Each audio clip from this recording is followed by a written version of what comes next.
Senior तजियाकार Aamir Ilyas Rana साहब ने हमें ज्वाइन किया। आमिर साहब बहुत शुक्रिया आपके वक्त के लिए। उमैर नियाजी की हमने जो देखा लाहौर हाई कोर्ट में दरख्वास्त का जो मतलब है वो तो बानी पीटीआई ही हैं, तो क्या वो ये नहीं चाहते फिर कि उनके बगैर उनकी पार्टी इलेक्शन में जाए? आपके साथ भी कई दफा बात हुई जी कि खान साहब अपने अलावा किसी के लिए कुछ भी करने को तैयार नहीं है। उन्होंने अपनी लिए भी कोई पॉलिटिकल रास्ता निकालने की कोशिश नहीं की थी। अब उमैर नियाजी ने किसके कहने पे की, तो ये वजाहत उनकी पार्टी के जिन वकील ने की, अबू सलमान नियाजी ने भी कर दी, खुद उन्होंने भी कर दी कि ये बानी चेयरमैन की इंस्ट्रक्शंस पे हुआ था। अब बाकी तावीलें जो मर्जी दे, अली जफर साहब शर्मिंदा हुए फिर रहे थे क्योंकि जो बयानियां ये बना रहे थे कि जी हमें तो इलेक्शन हर सूरत में चाहिए, बस आप सिर्फ इलेक्शन करा दें और खंबे को वोट डल जाएंगे, तो वो तो बिल्कुल एक्सपोज हो गया ना कि असल इशू ये है कि भाई मैं नहीं हूं तो फिर कैसे चलेगा। और ये बहुत बड़ी बात है समझने के लिए लोगों के कि भाई खान साहब की इंस्ट्रक्शन पे जब आप इस तरह गए और फिर वहां पे आपको पता है लाहौर हाई कोर्ट में पहले भी बहुत ज्यादा इनको रियायतें मिली हुई हैं, और वहीं से एक ऐसा फैसला वो जो अब कह रहे हैं ना जी 6 दिसंबर को हुआ था, 12 को हुआ, 13 को, भाई chief justice Lahore high court को जब ये आई थी, चाहे वो ऑटोमेशन सिस्टम से निकली, जब पता लग गया बिलफर्ज यही बात कि 6 दिसंबर का था, नोटिस हुआ 12 को हुआ, तो वो लेटर रिवाइज कर देते कि जी मैं अदलिया के ऑफिसर्स देने के लिए तैयार हूं। जिस अगस्त के लेटर की कहानी बनाई जा रही है उसमें कुछ नहीं लिखा हुआ कि मिलेंगे। उन्होंने कहा है आप शेड्यूल दे फिर हम देखेंगे। तो देखने का मतलब ये नहीं होता कि इलेक्शन कमीशन उस वक्त भाग रहा होगा कि जी कौन से अफसर लेने और कौन से नहीं लेने जी। आधा तो पाकिस्तान पंजाब है जहां से सारे ये आने हैं, और बाकी हाई कोर्ट से भी इस तरह के फैसले आ चुके हुए थे। मार्च में ये बिल्कुल कह चुके थे, फरवरी में, कि हमने देना ही नहीं है आपको। Lahore high court, election commission ने तो दोबारा किया, तो हाई कोर्ट से या पीटीआई ने उस दौरान क्या काम किया था? चले हाई कोर्ट ने नहीं किया, पीटीआई ने कितनी कोशिश की थी इलेक्शन कमीशन से जाके बात करके रुकवाने की। जब टाइम था 2 नवंबर में और 12 दिसंबर में बहुत बड़ा फर्क है। 2 नवंबर को 8 फरवरी की डेट आ गई थी। तो अब बहरहाल मैदान सजने को है, और मेरा ख्याल है कि अब दिलचस्प मरहले शुरू हो रहे हैं। कल से वो इलेक्शन कमीशन का जो शेड्यूल है वो नाफिज हो जाएगा, क्योंकि 19 को नोटिस इशू होने हैं और 20, 21, 22 को कागजात नामजदगी जमा होने हैं। तो अगले जो 22 की शाम तक हमें पता चल जाएगा आजाद कितने लोग लड़ रहे हैं, पीटीआई के डायरेक्ट जो सियासतदान है वो कितने लड़ रहे हैं, वकला ने। लेकिन सर कैंपेन पे तो नहीं की जाने दी जा रही ना आमिर साहब। आप कह रहे हैं कि खंबे को वोट डल जाएंगे। खंबे को वोट कैसे डलेंगे जब रात को खंबे जो है वो चौक कर दिए गए? हमने देखा कि हर तरफ जो था वो इंटरनेट सर्विसेज जो थी वो मुअत्तल थी। भाई कुछ लोगों ने जाके जलसा वर्चुअली अटेंड करना था ना, पूरे पाकिस्तान ने तो नहीं करना था। देखें, ये आपको मैंने सबसे स्टार्ट में ये बात कही थी, खान साहब को पॉलिटिकल रास्ता लेना था। उनकी रियासत के साथ लड़ाई है, आपने लड़नी है आप लड़ ले, मैं तो नहीं लड़ रहा उसको, ना मैं जेरे बहस लाऊंगा। क्यों? 9 मई के बाद जो रास्ता लेना है वो आप लोग ले लें। आप बैठे हुए मेजबान हैं, बड़े तकड़े सवालात करते हैं, आप एस्टेब्लिशमेंट को क्वेश्चन कर लें कि भाई आप ये क्यों इंटरनेट डाउन करते हैं, निगरान हुकूमत को कर लें, बिल्कुल मुझे कोई इशू नहीं है, कर लें, मैं तो बड़ा क्लियर हूं इस ठीक है। लेकिन फिर इसी मामले पर लाहौर हाई कोर्ट के जज ने फिर हुदूद से तजावुज क्यों किया? गैर जरूरी उजलत में फैसला उन्होंने क्यों किया?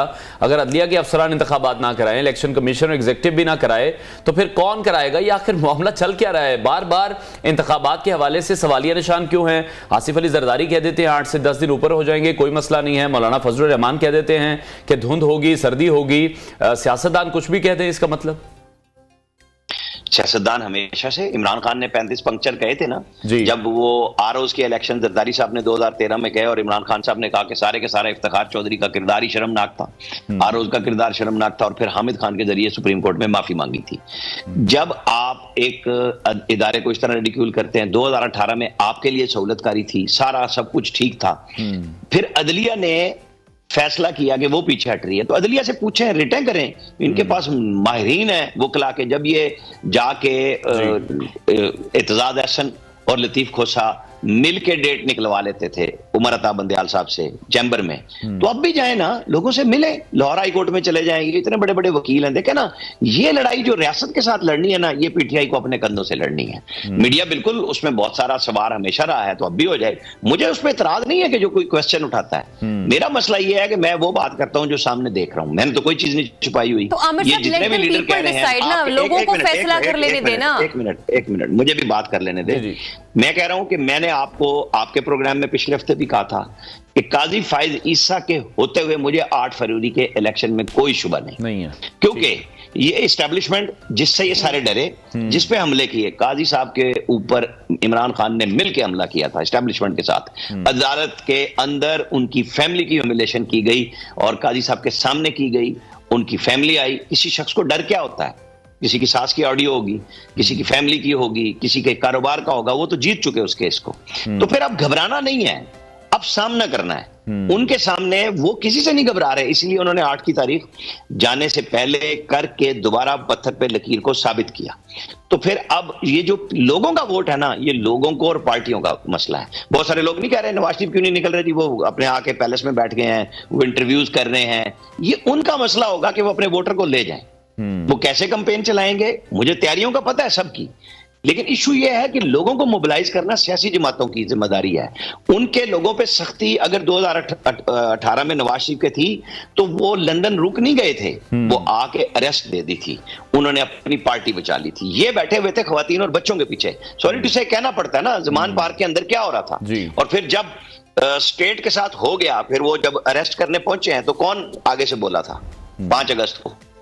फिर उसके बाद क्या क्या होता रहा आपके और हमारे सामने है। ये पॉलिटिकल रास्ता अब बैरिस्टर गौहर के साथ मुझे उम्मीद थी कि खान साहब उनको रास्ता देंगे और वो एस्टैब्लिशमेंट के साथ, सियासी कुव्वतों के साथ कोई बातचीत बढ़ाएंगे, उनका कोई अपना भी रेटिंग बढ़ जाएगी। लेकिन क्या हुआ, खान साहब को एक दिन साफी मिल गए वहां पे साइफर में और उन्होंने फिर एस्टैब्लिशमेंट को लताड़ दिया। तो भाई फिर आपका बयानिया है ही उनके खिलाफ, तो फिर इलेक्शन भी लड़िए ना, फिर लड़ ले उनसे। सर, आप ये कहना चाह रहे हैं कि पीटीआई इस वक्त जो है वो अपनी मुखालिफिन सियासी जमातों से इलेक्शन नहीं लड़ेगी, वो एस्टेब्लिशमेंट से इलेक्शन लड़ेगी। और दूसरी बात ही, जैसे आपने अपनी गुफ्तगू के पहले जुमले में मुझे ये बोला था कि मैं तो नहीं कर सकता, आप सवाल कर सकती हैं तो आप कर ले। मतलब ये कि आप फिर इस बात की एक्सेप्टेबिलिटी ले रहे हैं कि रात को जो जितना भी इंटरनेट मुअत्तल हुआ वो कहीं ना कहीं निगरान हुकूमत या एस्टेब्लिशमेंट, जो कि आपके खुद के अल्फाज है, उसकी वजह से हुआ। वो कोई खंबे की तार या कहीं कुछ लटका मटका कुछ नहीं था। आपको चूंकि ये फिक्रा लग गया, मैं दोबारा दोहरा देता हूं कि आप दोबारा भी यही काम कीजिए और उन्हीं को जाके कहिए, आप सवाल जरूर कीजिए। ये मेरा सवाल नहीं है, मैं तो कह रहा हूं, आप दोबारा दोहराना चाहती है फिर दोहरा लें, जो मैंने कहा मैं वही कहूंगा। मैं क्लैरिफिकेशन आपसे ले रही हूं, मैं सवाल दोहरा नहीं रही हूं आमिर साहब आपसे। मेरे में फर्क नहीं आएगा गुफ्तगू में। मैं कह रहा हूं सियासी कुव्वतें सियासी जमातों के साथ बात करती हैं। अगर उनकी ख्वाहिश ही एस्टैब्लिशमेंट से बात करना है तो मैं तो मजबूर नहीं करूंगा ना एस्टैब्लिशमेंट को कि जी जाए जेल में उनके हुजूर पेश हो जाए। आप कह दें, मैं तो यहां पर ये कह रही हूं कि आप किसी को मतलब कैंपेन करने की इजाजत दें, फिर उसके बाद आप रिजल्ट देख लें। बस फिर ये काम अब आपका और पीटीआई का है, पीटीआई की सियासी कुव्वत का है। मैं कह रहा हूं अगर इन्होंने सियासी कुव्वतों के साथ बात नहीं की तो उसका नुकसान किसको होना है।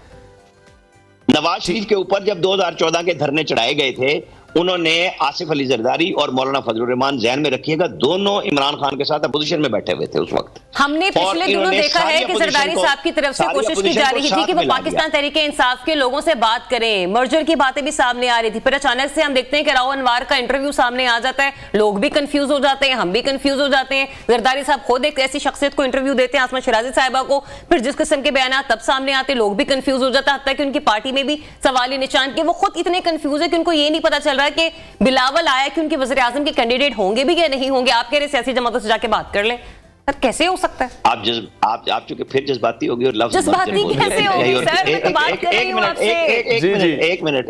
एक मिनट आपने सवाल कर लिया ना, आप जवाब देने का हक दें, वरना फिर आप बोले। नहीं सर प्लीज कीजिए, जवाब दीजिए सर, जवाब दीजिए। फिर मैं इसलिए कह रहा हूं, आपने मर्जर का लफ्ज़ बोला, पीटीआई और पीपल्स पार्टी, कोई मर्जर की बात नहीं हो रही थी। मर्जर कुछ और होता है, इसके लफ्ज को आपको पता होना चाहिए। इंतखाबी एडजस्टमेंट कुछ और होती है। मर्जर तो मदगम करने को कहते हैं, एक पार्टी दूसरे के अंदर चली जाए और खत्म हो जाए, ये कहीं नहीं हुई। आसिफ अली जरदारी और बिलावल भुट्टो जरदारी के ऊपर आपके प्रोग्रामों में भी हर जगह पे बात हुई है कि वो आसिफ अली जरदारी को पता है कि एस्टैब्लिशमेंट के साथ मैंने कैसे डील करना है। और बिलावल भुट्टो अगर इतने बड़े लीडर थे तो वालिद साहब को रिटायर कर देते, जो उन्होंने पहले दिन एबटाबाद में कहा था ना कि आपकी बात घर में मानेंगे, तो मनवा लेते कि सियासत मैंने करनी है। वहां जरदारी साहब का बयानिया चलता है और वो किसके साथ चलता है कि पाकिस्तान की मुक्तदर कुव्वतों, एस्टैब्लिशमेंट सब के साथ बना के रखनी है, लड़ाई नहीं करनी। तो फिर जिन्होंने लड़ाई लड़नी है ना जी, आप वहीं जाके उनसे सवाल करें कि आप ये लड़ाई क्यों करते हैं। मेरा सवाल ये नहीं है कि पीटीआई को नुकसान पहुंचे, मैं बिल्कुल नहीं हूं उसके हक में, लेकिन जिन्होंने ये फैसला किया कि उन्होंने लड़ना इस्टेब्लिशमेंट के साथ है, या फिर इस्टेब्लिशमेंट उनको वो 2018 वाली सहूलियात फराम करे। इशू ये है, जब तक आप इस बात को नहीं समझेंगे रास्ता नहीं बनेगा। ना खान साहब समझने को तैयार है, ना आप समझने को तैयार है। ठीक है, लेकिन आमिर साहब, आप अभी इन दोनों सिनेरियो में किस तरह से देख रहे हैं? पाकिस्तान तहरीक इंसाफ फिर आम इंतखाबात में हिस्सा लेती आपको नजर आएगी, या फिर बानी पीटीआई की अभी जो बॉयकॉट की ख्वाहिश है, या फिर वो भी पूरी नहीं होने दी जाएगी कि बॉयकॉट भी ना कर सकें? शायद कई महीनों से मैं ये बात कह रहा हूं, और वो ये है कि पीटीआई कट टू साइज हो चुकी है, और ये लफ्ज भी मेरा निकाला हुआ है, और फर्दर होती चली जाएगी, जो कि हो रही है। अब बानी पीटीआई क्या फैसला करते हैं ये मुझे नहीं पता, मैं उनके साथ राब्ते में नहीं हूं, मेरी मुलाकातें नहीं हैं। उनके साथ तो मुलाकातें जिनकी नहीं थी उन्होंने भी घड़ दिया कि खान साहब 5 अगस्त वाली हमें तो स्पिरिट में नजर आए, जिनकी उनसे 2 महीने पहले तक मुलाकात भी ना हुई थी। यहाँ पे तो सब इस तरह का बयानियां घड़ते हैं ना, मुझे इस पे कोई शौक नहीं है। असल मसला यह है कि खान साहब अपनी पार्टी के बैरिस्टर गौहर चेयरमैन जो बने, उन्होंने तो उनको चेयरमैन बनने से भी रुकवाने की कोशिश शुरू की हुई है कि जिस तरीके से वो जल्दी में इलेक्शन करवा के, भाई आपके पास इतने लोग थे, आपको अकबर एस बाबर से डरने की जरूरत क्या थी? आपको तो रास्ता निकालना है ना। आप पॉलिटिकल कुव्वतों से मुफाहिमत की बात करते हैं, आप नहीं कर रहे।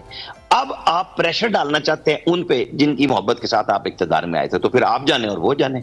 मैं अगर यहाँ पे खड़ा होकर कहूँ कि जी आप मुझसे सवाल करें बार बार के आप साफी हैं, भाई साफी आपको क्या बताएगा?